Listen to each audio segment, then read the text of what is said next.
and welcome to another one in our series of OneSource tax provision functionality sessions. In this session, I'd like to talk about another method for getting data into OneSource tax provision. So this is used other than importing via spreadsheet or manually keying the data into the software. And it's called OneSource Workpapers. So what exactly is it? It's an Excel add-in that basically sits on your screen in Excel. It uses all of the Excel functionality that you're accustomed to seeing, such as, copying and pasting, dragging and dropping things, cell referencing. So the idea behind it is the recognition that you do create support work papers, mostly via Excel, of course, and you are leveraging those work papers to get your data into the software. So what's the benefit? It helps to reduce your duplication and, of course, the risk around loading the data because you're not touching it multiple times. And you can just build in this additional functionality into your existing workbook. So it's not creating, additional work for you each period when you are doing your tax provision. And what this helps us to do is to push data in, known as setting, and also pull data out of the software, known as getting data. And we will deal with getting data out of the software at a later date. So how do we do that? Well, let's just jump into a spreadsheet and get started. So as I mentioned, it's an add-in. You can see I'm in a tab. I'm in a regular Excel spreadsheet. And this is called Workpapers is the tab. It's an add-in that is downloaded from the software. And if I just hop into the software a little bit, I'll show you exactly where that is. So if I go in, once you have access to it, you will have a Workpapers tile. And if you click on the Workpapers tile, there is an area, a tab called add-in, that you can download the actual workpaper plugin Excel add-in that you need to load to your software.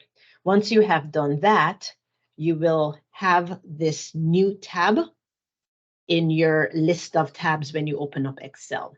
Now, in order to get data into OneSource tax provision, you will have to register and connect. So you are not going to come to your usual login screen via onesourcetax.com. And one of the beauties of this piece of technology is the fact that you do not have to go through OTP and log in on the OneSource tax provision site to be able to get access to it. You will do that directly within Excel by registering. So you'll put your same username and password you're using on onesource.com. You will click verify. And once you do that, you click OK and then register to complete the process. You will know you're logged in when you see your username and the account show up on that upper left there. And you are ready to go. So as you can see, I've got a couple other things across the top. I've got a field browser and a functions, and then there's something called retrieve data and send data. So today we're going to focus on the function tool and the send data area. So within the functions, I'm going to do a set. So I will select set. And I'm just kind of going to walk you through these areas before I actually physically do one. But as you can see, my cursor was on cell P4. So one of the beauties of the add-in is the fact that you can put the formula wherever you want to put the formula on the spreadsheet. I will typically add them maybe several columns over, depending on how your workbook is set up. If it's set up in a columnar format with multiple entities going across, you are probably going to want to allow for space, to grow, or if you want to build in additional columns. And you can also just insert columns, and the columns with your formulas will shift over. But just in case you inadvertently selected get data when you meant to do set, you can always come in here and swap to what you need. No, it's going to ask you, because Workpapers exists for income tax as well and tax provision. So depending on which ones you're licensed for is what will pop up in this box. And then here's a variety of all of the things that you can set. So we can set things like NOL amounts. We can set permanent differences after apportionment. So all of the things that you would typically manually key in or import in via the spreadsheet is available for you to set. You will also see that there are things such as unit details, and depending on what you select drives the other dropdown. So for unit details, our options are to set beginning and ending deferred rates. We can set the beginning and ending FX weighted average and deferred provision only adjustment along with the current tax rate. If I wanted to set something like pre-tax book income, for example, my options are now only three things. I can either set pre-tax book income in local currency, reporting currency, or I can add a note. So the selections here drive additional selections going forward. Okay, so let's see, we will do our local. As a matter of fact, I'm going to replicate this. So I want to set pre-tax book income. And this, we already have a formula for it, but I'm just going to recreate it.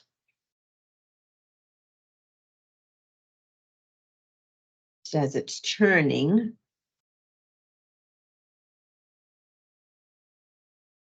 it's asking you for a data set type. So are we setting data for the regular provision or estimated payments, the interim? Is it the actual data we're setting or to the forecast model or IFRS? So I'll select provision. And then what you will get is a drop down of all of the available data sets within your instance for the provision, depending on the type that we selected. So I'm going to go ahead and select one that I created called Workpapers Training. Now, what will come up here is only the units that are actually activated in the data set that you select. And right now, I just have this one, Dunder Mifflin, so I don't have a lot of options here. If I was to go back into the software and activate a few more, then my selections would change. Here are my adjustments. So these are all of the codes related to pre-tax book income that I could put in. I'm just going to select the UPTBI. We have the options to set classes or tags, but this is a class data set, so nothing will populate here because I do not have this data set set up as a tag data set. When I go into class, I will see all of the available classes that have been set up for that particular data set. So let's scroll down and I'll pick UPTBI.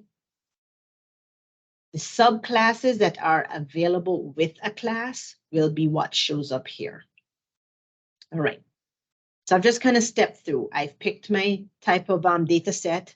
I have picked my data set name, my unit code, my unit adjustment code. Now you notice I selected the names, but you're seeing over here what the actual reference codes are that are needed to push the data into the software. Because as we know, one source tax provision really works using codes, not necessarily the descriptions of the code, because that can change at any point in time. So something that you're probably unfamiliar with is a data set ID. So with just about everything that is created within the software, be it a code, a timing adjustment, a unit code, has a back-end reference code to classify it in the database. And so for every data set that's created, there's a unique ID. And that's what we need to push data into the software. So I'm going to hit next. And it assumes that where you have your cursor is actually where your target range is, but we know that's not where our data exists. So I am going to just kind of click in this little box here, and I'm going to tell the system that my data, where the amount is actually here in G10. I'm going to hit OK, and then my formula cell will be P4, and I will click Done. So now you will notice that I have something called Ready to Push. That tells me when the data is good and can be sent. If I had anything wrong with my selections, I would not be able to close out that dialog box. I would have to go back and figure out what was wrong and get it corrected. So once you there's a setting that turns this cell orange, and we'll kind of see it when I do a couple of the other ones. So what this has done here is, in essence, it has hard-coded all of the data that we need. So I know this looks a little bit daunting, but if you are not familiar with the software tool, simply use the functions map to get the data in. All right, so the problem with selecting the drop-down when we go through the wizard is, as I mentioned just a few seconds ago, is it hard codes things in. Now, I want to be able to push in not just my pre-tax book income, but I want to be able to push in my perms as well. So I actually hard coded the PTBI, but instead of linking, I'm going to do this here instead, and I will link these just to give samples of different things that we can do. So instead of hard coding everything, I am going to start linking to some of the things to make this a little bit more dynamic. Now, I actually have a tab called Lead Sheet Instructions, and here I already have something with the dataset ID, because one of the things we can also bring in to a workbook is a list of all data sets within, and we can leverage that to make our workbooks more dynamic. So I am going to go back through my my setup again. I'm going to select tax provision, and this one I need to do is a permanent difference, and I'm going to do a modification amount. So what I'm going to do, instead of going through the drop downs and doing the selections, is, and I'll do it for a couple that are hard coded, but I won't hard code some of these other things. So I'm going to click on this box. Whoops, it's the wrong one. And there we go. I am going to click on this one for the data set, and I'm going to go over here, and I'm going to select my data set list right there. And then for my unit, I actually have something right here. I'm going to select my unit, my adjustment code. I could do that from the drop down, but I don't want to do that. I'm going to come over here and select my adjustment code. My adjustment type is here as well. And my class, I don't have that, so I'm just going to pick current year activity. And then I will just pick the default. Gonna hit next. And I am going to select that I want my target range to be there. Okay, now before I finalize that, I want to go back and, I just discovered I made a mistake. So let me go all the way back and change this from get to set. All my information is still the same, except now it kind of zeroed my things out. So let's just kind of quickly fix these and go back through. My adjustments, I'm going there. My adjustment type. My class. Whoops, I'm not linking to that. I'm going to do that. And I'm not linking that either. So let me just do default. Okay, you'll notice there are some boxes here, because the software will also leverage, like I said, some of the functionality in OTP. And this is really for anchoring or using cell references. So because I want to copy this down and I need the dataset ID for every item I'm going to push in, I am going to anchor the column and the row. For units, this is beneficial if I had multiple units going left to right, in a columnar format. Then I would probably want to keep my row static, but my column make that move. And then the adjustment, I want to keep the column static, and the same thing for the adjustment types, because I don't want those to move. So I'll hit next, and now you will see I have my, because I'd selected J15 before, it already has my J15 as my target range and my formula in O15, and I'm going to click done. All right, now you probably noticed that the cell did not change to orange there, as I mentioned earlier. And that's because in my settings, I actually have something on, whoops, that said disable the coloring. So I'll take it off so that it will do that for the next one. Okay, so you'll notice this one is ready to push. So I want to copy and use the Excel functionality. I just want to copy this down. So I'm just going to do my drag, and you'll notice that that one is now orange. Now, when I double click on it, you will see that everything shifted down to pick up P180 and P as well. So what about if I want to now move things down and copy this down to my temporary? It's done everything correctly. It's picking up the code. It's picking up the non-current reference. It's showing the 25 right there. It's picking up my unit code as well. But the problem is this is now set up to push a permanent difference. So I would actually have to go back into the formula and change that.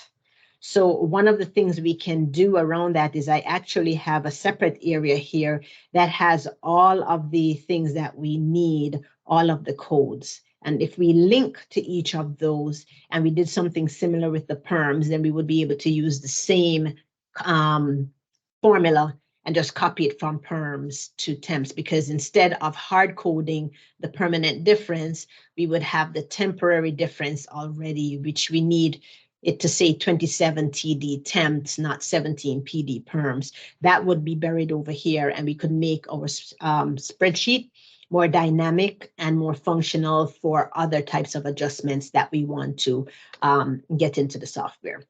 But anyway, I am not going to, actually, I could fix that right now by simply going in and changing where I had hard coded that I need to first change the temporary differences.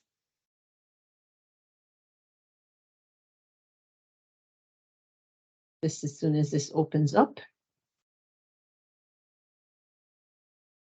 There we go. I'm going to change that to temporary differences, and I actually now just want to push my activity. And of course, now some of this will stick depending on what it is, but typically when we change from the type of activity that we are pulling in, it doesn't. So I am just going to quickly populate again. And this is great for you guys as well, because you're seeing this multiple times. So I'm hoping that it is sticking. So I'm going to select that. I'm going to select my adjustment type. And my class, I'm going to select from here. And because we are not selecting from the drop-down, the subclass uses a special concatenation because we have to associate it with the activity. And I'm just gonna hard code my things quickly that I need. And I did forget one thing. So when I went and I selected that I wanted to do a temporary difference here, what I should have done is instead of hard coding it, I should have pointed to it. Because what I want to do is I want to point to this. And then I will also point to the activity as well, because that has a special code too. And then once I'm done with that, I'm going to anchor those. And now I can just go back over. You will notice because I already had it set to go to J20, it's already populated that. And now I can just copy them. So I'm just going to do these pushes and get them into the software and show you where they show up. So in order to push data into the system, you have to be on the cell. So I can either highlight the individual cell, I could highlight this column that just has these three, or I could use my control key just to highlight just the ones that I want. And then I am going to go into send data. So if I click this play button, it is going to send all data on the sheet that has been set up for sending.